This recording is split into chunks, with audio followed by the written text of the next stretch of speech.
Yes. You got smashed on the internet that you are a Dana White mouthpiece. Yes. That he potentially fed you this information and you just gave it out because you're one of his lackeys. Right.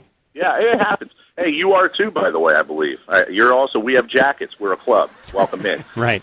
Look, first of all, I haven't said who the source is, and I'm not gonna because it's a source I can't reveal. I was asked to keep it quiet, and no matter what, that's not going to happen. I'm going to get slammed, and I knew this, and I knew this last night. Cofield, I know, with your blog on Yahoo and Cage Writer, I know you deal with this all the time. I get stories put on my desk every single day. I've missed out on breaking.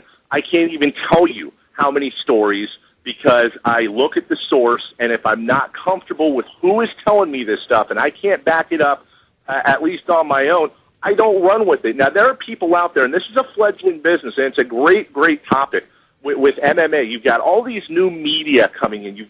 It's so powerful online. You have all these blogs popping up, and everybody wants to be the first to break something. Everybody wants that type of popularity and notoriety. But as you know, as I know, when you've been around this business long enough and reporting stuff, as big as this is, there's going to be other stuff down the road, and I'm not going to go out and risk any credibility I might have by getting the short-term fix of a bunch of internet people, which I have a ton of respect for, but sending me emails saying great job just so I can get slammed around and never heard from again. You look at the source, you evaluate the source, you evaluate what you're being told, and you run with it. I don't think it's my job necessarily, again, or anyone's job to sit there and go, well, are they lying to me? I think it's more of the point, you look at your history with the individual or individuals involved, and that dictates whether or not you run with something. And I have, and I know it's a long answer, I have a great relationship with Dana White off and on. We bicker, we fight.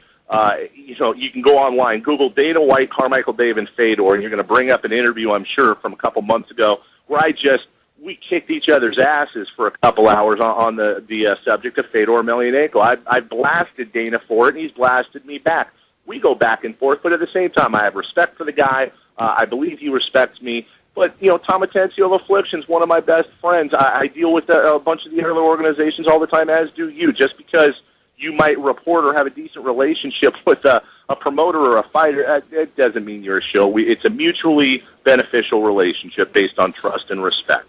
So you don't agree with a site like FightOpinion.com basically saying you got used by Dana White just to disseminate the information?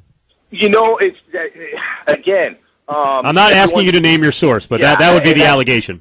No, and that's what I'm saying. Everyone's assuming who the source is, and that's not a question I'm going to answer. So moving beyond that, okay, let's take something else maybe that was fed to me from Dana, for example, in the past.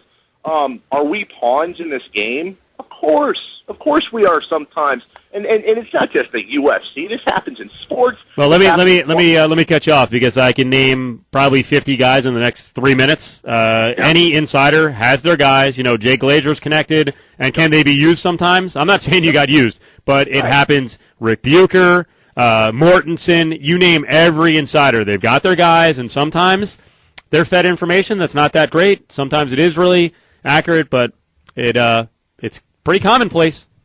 Well, Cofield, even if the information is 100% right all the time, it still doesn't mean you're not getting used. It's a propaganda war, especially in a negotiation when public interest is building pressure on both sides.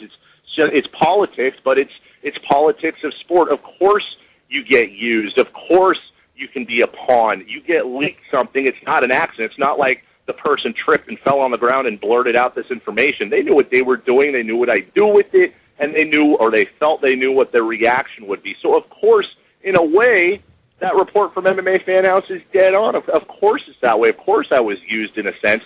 I knew what was going on, and it's not my job to sit there and go, I'm not going to get used. I've got a big ego I got to protect. No, I get the information, I report it, and I let the public do what they want with it. All right, good deal. We appreciate a couple minutes. We will we'll talk to you, and make sure you listen. Dave, your show is on from what time? 9 to midnight, Monday through Friday. We had a tremendous worldwide audience last night with all this stuff. It's always good to talk the MMA. 9 to midnight, Monday through Friday Pacific. You can stream at cage2k.com, and you can follow on Twitter, twitter.com/Carmichael Dave. And I will see you on my show tomorrow night. Thanks for returning the favor. Thank you. We'll see you.